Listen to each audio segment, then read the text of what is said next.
بسم اللہ الرحمن الرحیم نحمدہ ونصلی علی رسولہ الکریم اما بعد۔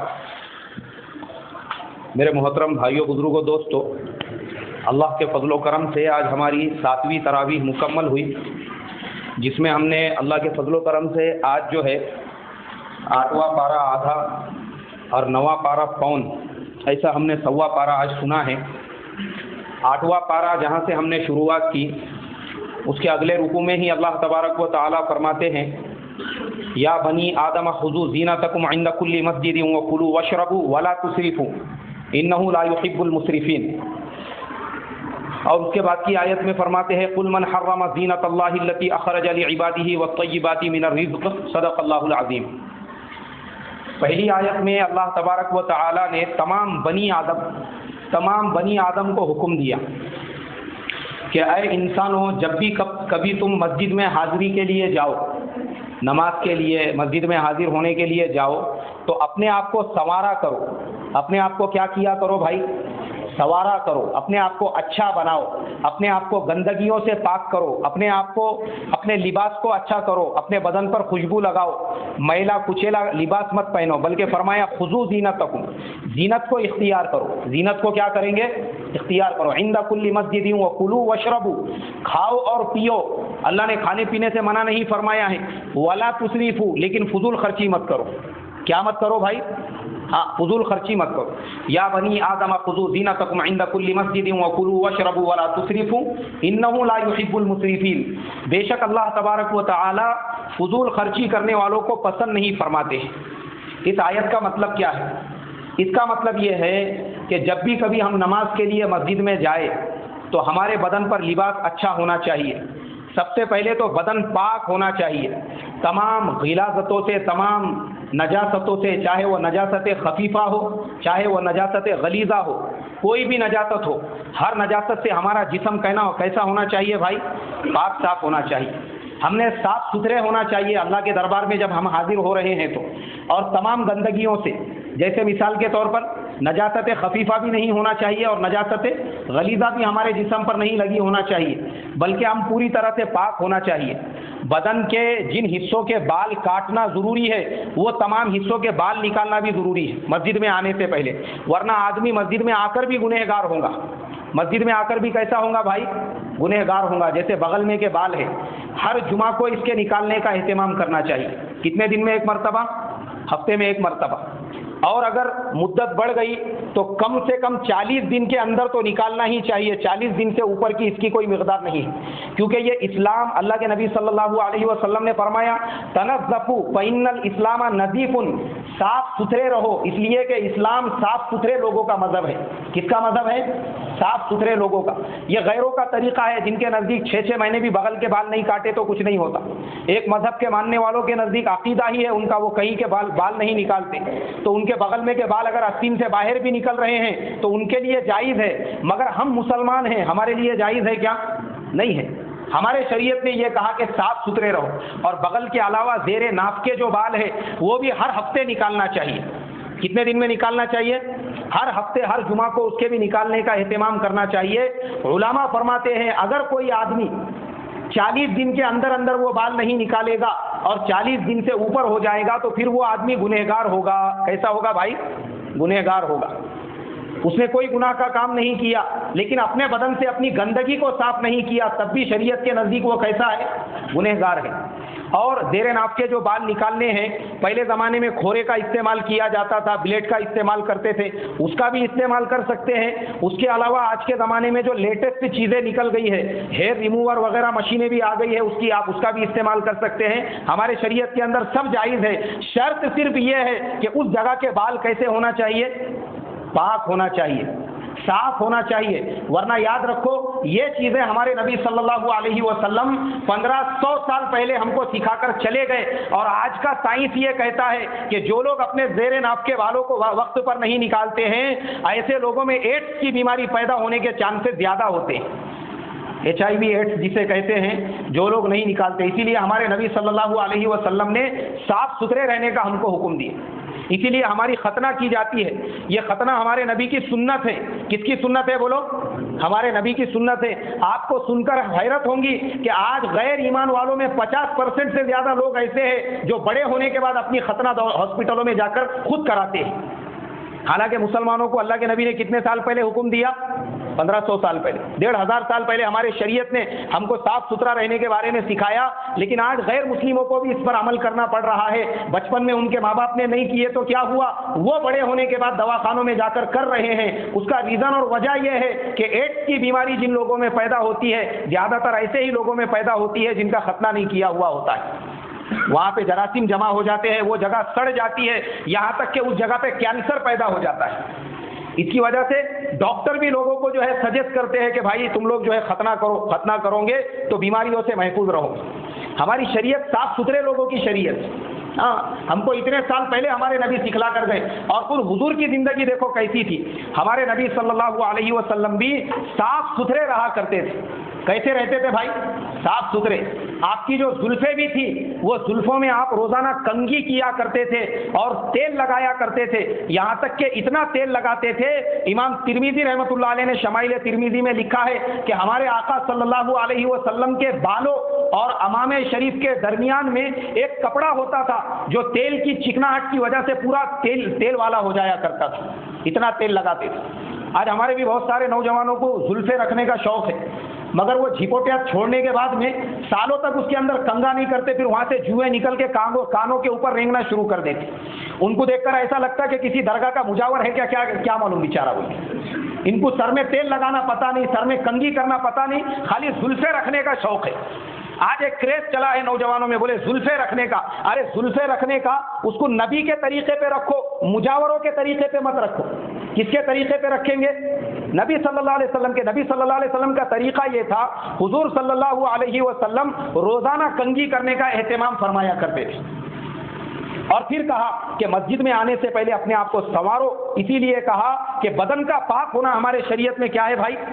فرض ہے. مسجد میں جب آ رہے ہیں اور اپنے آپ کو سوار، خذو زینتکم، اچھے کپڑے، جو سب سے اچھے کپڑے ہمارے پاس ہے، مسجد میں آتے وقت میں ہم نے ویسے کپڑے پہننا چاہیے. کیوں؟ اس لیے کہ ہم کس کے دربار میں جا رہے ہیں؟ ہم اللہ رب العزت کے دربار میں جا رہے ہیں. جب ہم اللہ کے دربار میں، جو سارے بادشاہوں کا بادشاہ ہے، جو سارے آقاؤں کا آقا ہے، وہ ساری دنیا کے بڑے بڑے رستموں اور بڑے بڑے تیسمار خانوں کا آقا ہے، اس اللہ کے دربار میں جب ہم جا رہے ہیں، ہم نے صاف ستھرے اچھے کپڑے پہن کر، اس پہ خوشبو عطر وغیرہ لگا کر اور اپنے آپ کو بھی سنوار کر اللہ کے دربار میں حاضر ہونا چاہیے. آج ہمارا حال الٹا ہے. آج ہم جب آفسوں میں جاتے ہیں، جب ہم کسی سے ملنے کے لیے جاتے ہیں، شادی میں جاتے ہیں، کہیں جاتے ہیں، اپنے آپ کو اپ ٹو ڈیٹ بنا کر جاتے ہیں. وہاں پہ جانے کے لیے اس طریقے کپڑے پہنیں گے، وہاں پر جانے کے لیے فارمل ڈریس پہنیں گے، وہاں پر جانے سے پہلے اپنے آپ کو سنواریں گے، وہاں پر جانے سے پہلے کپڑوں کی استری کریں گے. مسجد میں جب آنے کا ہے وہ سارے کپڑے نکال کے رکھیں گے، میلی کچیلی لنگی پہنیں گے، ایک آدھی بساندے صورت کی ٹی شرٹ یا پھر جو ہے ایک آدھی بنیان آنکھ پہ ڈالیں گے، ٹوپی پہنیں گے تو پہنیں گے، نہیں تو نہیں پہنیں گے. ایسی بساند حالت میں مسجد میں آئیں گے کہ نئے آدمی نے دیکھا تو اس کو لگنا کہ بیچارہ زکات کا مستحق ہے، کیا معلوم. حالانکہ یہ اپنے وقت کا آفیسر ہے، یہ ہائر ایجوکیٹڈ ہے، لیکن یہ اپنے آفس میں جاتا ہے تو اپ ٹو ڈیٹ بن کر جاتا ہے، دکان پہ جاتا ہے تو سج سنور کر جاتا ہے، اور اللہ کے دربار میں آتا ہے تو ایسا گندا اور میلا کچیلا آتا ہے کہ اس کے بازو کھڑے رہنے والے کو کراہیت ہوتی ہے. یہ مکروہ ہے، یہ ہمارے علماء کے نزدیک یہ اللہ تعالیٰ کی توہین ہے. یہ جو آج کل ہمارے نوجوانوں میں کریز چلا ہے ہاف پینٹ پہن کر مسجدوں میں آنے کا اور ٹائٹ کپڑے پہن کر مسجد میں آنے کا، کہ اس کے پیچھے جو نماز پڑھ رہا ہے اس کے پہاڑ دیکھ کے اس کی نماز مکروہ ہو جانا بیچارے. یہ جو ٹائٹ کپڑے پہن کر مسجد میں آنے والے ہیں اور یہ جو ٹی شرٹ پہننے آنے والے، ایک مرتبہ مجھے نماز توڑنا پڑی عصر کی. میں میرے گھر کے بازو کی مسجد میں عصر کی نماز پڑھ رہا تھا. میرے سامنے جو بھائی نماز پڑھ رہے تھے ان کی پینٹ اتنی پیچھے تھی اور بنین جو ہے وہ بلاؤز کے جیسی اتنی چھوٹی تھی کہ حضرت کا جو ہے پورا سطر نظر آنے لگا. میں نے نماز توڑ دیا میری اور پھر دوسری جگہ جا کے نماز پڑھا. پورا سطر نظر آتا ہے. یاد رکھو آپ، سطر کا ڈھانپنا ہماری شریعت کے اندر فرض ہے. اور سطر کتنا ہے؟ یہ گوبھی کے اوپر سے لے کے تو گھٹنوں کے نیچے تک. یہ اتنا سطر ہے، اور جو لوگ جینس پینٹ پہننے والے ہیں اور ہاف ٹی شرٹ پہننے والے ہیں ان کا پینٹ نیچے سرک جاتا، ٹی شرٹ اوپر ہو جاتی، اور سطر کیا ہونا شروع ہوتا ہے بھائی؟ نظر آنا شروع ہوتا ہے۔ نماز ہی نہیں ہو رہی آپ کی، کیونکہ آپ کا ایک فرض چھوٹ گیا ہے۔ اور یہ توہین ہے۔ یہ آج جو ماڈرن مسلمانوں کی ایک جماعت مسلمانوں میں پیدا ہو چکی ہے، جنہوں نے اسلام کا ماڈرنائزیشن جو کرنے کی کوشش کر رہے ہیں، وہ لوگوں کو اگر آپ دیکھیں گے مسجدوں میں آئیں گے تو ٹی شرٹ آنکھ پہ ڈال کے آ جائیں گے، مسجدوں میں آئیں گے تو کیسے بھی کپڑے پہن کر آ جائیں گے، برموڈا پہن کر مسجد میں آ جائیں گے، اور باہر کسی دنیا دار سے ملنے کے لیے جائیں گے تو اپنے آپ کو کیسا بنا کر جائیں گے؟ سجا اور سنوار کر جائیں گے۔ اور نبی یہاں پر کہہ رہے ہیں کہ مسجد میں جب آؤ اپنے آپ کو سج اور سنوار کر آؤ، خذو زینتکم، اللہ فرماتے ہیں۔ کون فرماتے ہیں؟ اللہ فرماتے ہیں ہر مسجد کی حاضری میں۔ اسی لیے ہمارے آقا صلی اللہ علیہ وسلم اپنے آپ کو ایسا سنوار کر مسجد میں رہتے تھے کہ اللہ کے نبی صلی اللہ علیہ وسلم کے بارے میں ملتا ہے، آپ جو عطر لگایا کرتے تھے اپنے بدن مبارک پر، اس کو عود کہا جاتا ہے۔ کیا کہا جاتا ہے بھائی؟ عود کہا جاتا ہے۔ یہ آج کل ہم جو لگاتے 10-10 روپے والے باٹلیاں، یہ سب کیمیکل ہے۔ اس سے انسان کو بیماریاں ہوتی ہے، اس سے اسکن الرجی ہوتی ہے، بہت سی بیماریاں ہوتی ہے۔ حضور جو لگایا کرتے تھے وہ عطر ملنا بھی مشکل ہے آج۔ جو اوریجنل عطر اگر آپ لینے کے لیے جائیں گے اس کی قیمت ہزاروں روپے تولے سے اوپر شروع ہوتی ہے۔ عطر اسے کہتے ہیں۔ آپ صلی اللہ علیہ وسلم عود کا عطر لگایا کرتے تھے، آپ کی سنت ہے عود کا عطر لگانا۔ اور آپ صلی اللہ علیہ وسلم اپنی داڑھی مبارک میں عطر لگاتے تھے۔ کائے میں لگاتے تھے بھائی عطر؟ داڑھی میں لگاتے تھے۔ ہم لوگ ایسا رگڑتے آزو بازو میں ہاتھ پہ لگا دیتے، اس کو ایک پھرکی رہتی اور سمجھتے کہ ہم نے عطر لگا دی۔ عطر لگانے کی سنت یہ نہیں ہے۔ داڑھی میں اس لیے لگاتے تھے کیونکہ وہ جو عطر ہوتا تھا اس کی خوشبو سے آپ بھی محسوس ہوتے تھے اور آپ کے ساتھ مجلس میں جو لوگ ہوتے تھے۔ لیکن آج جو عطر ملتے ہیں، خدا کے واسطے یہ داڑھی میں مت لگانا، نہیں تو فجر تک داڑھی صاف ہو جائیں گی پوری، کیونکہ یہ کیمیکل ہے، یہ عطر نہیں ہے۔ سمجھ میں آ رہا نا بھائی؟ ہاں، نہیں تو آپ بولیں گے میں سنت بندہ کرتا، کھوپرے کے تیل کے جیسا ہاتھ میں لے کے اگر لگائیں گے نا، یا تو بال جھڑ جائیں گے یا پھر بال سفید ہو جائیں گے۔ ویسا مت کرو اللہ کے واسطے۔ تو حضور صلی اللہ علیہ وسلم ایسے رہتے تھے، یہاں تک کہ صحابہ کو آپ تعلیم دیتے تھے۔ ایک صحابی آپ کے سامنے آئے جن کی مونچھیں اتنی بڑی بڑی تھی کہ اس کی وجہ سے ان کے دونوں ہونٹ نظر نہیں آ رہے تھے۔ آپ صلی اللہ علیہ وسلم نے مسواک ان کے مونچھوں کے نیچے رکھی اور ان کی مونچھوں کو قطر کر ان کی مونچھوں کو لیول میں لیا، مونچھوں کو برابر کیا، اور اس کے بعد میں ان سے کہا کہ اللہ جمیل یحب الجمال، اللہ تبارک و تعالیٰ خود بھی اچھے ہے، خوبصورت ہے، اور خوبصورتی کو اللہ کیا فرماتے ہیں بھائی؟ پسند فرماتے ہیں۔ اللہ خوبصورتی کو پسند فرماتے ہیں۔ ذرا خوبصورت رہو، ایسے میلے کچیلے مت رہو کہ تم کو دیکھ کر کسی کو وحشت ہونے لگے، ڈر لگنے لگے۔ اللہ کے نبی نے ان کو حکم دیا اور ان کی مونچھوں کو صحیح کیا۔ تو اس کے لیے میرے بھائیوں، مونچھیں بھی جو ہے اللہ کے نبی کی سنت ہے، مونچھوں کو کینچی سے کم کرنا۔ کیسے کم کرنا؟ کینچی سے اس کو قطر دینا، یا اس کو بالکل ختم بھی ہم نے کی ہے، لیکن کینچی سے اس طرح سے نہیں۔ ہمارے امام اعظم ابو حنیفہ رحمۃ اللہ علیہ کے نزدیک اس طرح سے مونچھیں نکالنا مکروہ ہے، تحریمی ہے، بلکہ کینچی سے یا پھر جو مشین آتی ہے اس سے بھی ہم لوگ اپنی مونچھوں کو نکال سکتے، کوئی حرج نہیں ہے۔ لیکن زیادہ بڑی مونچھیں بھی نہیں ہونا چاہیے، جو مونچھوں کے بال اگر ہونٹوں پر آ رہے ہیں وہ بھی مکروہ ہے۔ ہمارے مولانا یونس صاحب رحمۃ اللہ علیہ فرماتے تھے، ایک نوجوان کو بولے میں نے دیکھا جس کی مونچھوں کے بال ہونٹوں تک آ رہے تھے، تو میں نے اس سے یہ پوچھا کہ بھائی تیرے گھر پہ چائے کی چھنی نہیں ہے کیا؟ بولے کیوں مولانا؟ نہیں، بولے تیری مونچھیں اتنی بڑی ہے، مجھے لگا تو مونچھوں سے چائے چھان کے پیتا کیا بات؟ تو اتنی لمبی بھی مونچھیں نہیں ہونا چاہیے۔ یہ یہود و نصارہ کا طریقہ ہے، غیروں کا طریقہ ہے یہ۔ اس لیے دیکھو، یہودی بھی داڑھی رکھتے ہیں، یہودیوں کے نزدیک داڑھی رکھنا فرض ہے، لیکن یہودیوں میں داڑھی کے ساتھ مونچھیں رکھنا بھی فرض ہے۔ داڑھی کے ساتھ کیا رکھنا بھی فرض ہے؟ مونچھیں بھی فرض ہے۔ ہم مسلمان بھی داڑھی رکھتے ہیں، لیکن ہمارے نبی کے نزدیک داڑھی کے ساتھ مونچھوں کو کترنا کیا ہے بھائی؟ سنت ہے، یہ ہمارا طریقہ ہے۔ ہم ہمارے داڑھی مونچھوں میں بھی یہود کی بھی مخالفت کریں گے اور دوسرے دنیا میں ماننے والے مذہبوں کی بھی مخالفت کریں گے۔ ہماری داڑھی اور مونچھ بھی ایسے ہونا چاہیے جسے دیکھ کر ہر کوئی یہ کہہ سکے کہ یہ محمد الرسول اللہ صلی اللہ علیہ وسلم کا ماننے والا ہے۔ ہماری داڑھی اور مونچھ بھی ان سے الگ ہونا چاہیے۔ آگے کی آیت میں پھر آگے فرماتے اللہ ولا تسرفوا، پھر کہا کہ کلوا واشربوا، کھاؤ پیو۔ ہمارے شریعت میں کھانا پینا منع نہیں ہے، اچھے سے اچھا کھانے کی ہمارے شریعت میں اجازت ہے، اچھے سے اچھا کھاؤ، اللہ نے دیا ہے خوب اس کی نعمتوں کا استعمال کرو۔ ولا تسرفوا، فضول خرچی مت کرو۔ کیا مت کرو بھائی؟ فضول خرچی مت کرو۔ فضول خرچی کسے کہیں گے؟ فضول خرچی اسے کہیں گے اللہ کی حدود سے باہر نکلنا۔ کیسے باہر نکلنا؟ اللہ کی حدود سے باہر نکلنا۔ جیسے مثال کے طور پہ انسان کے ضرورت کی، بنیادی ضرورت کی جو چیزیں علماء نے لکھی ہے وہ 4 چیزیں: کھانا پینا، کپڑے پہننا، یہ ایک ضرورت ہے، رہنے کا گھر یہ ایک ضرورت ہے،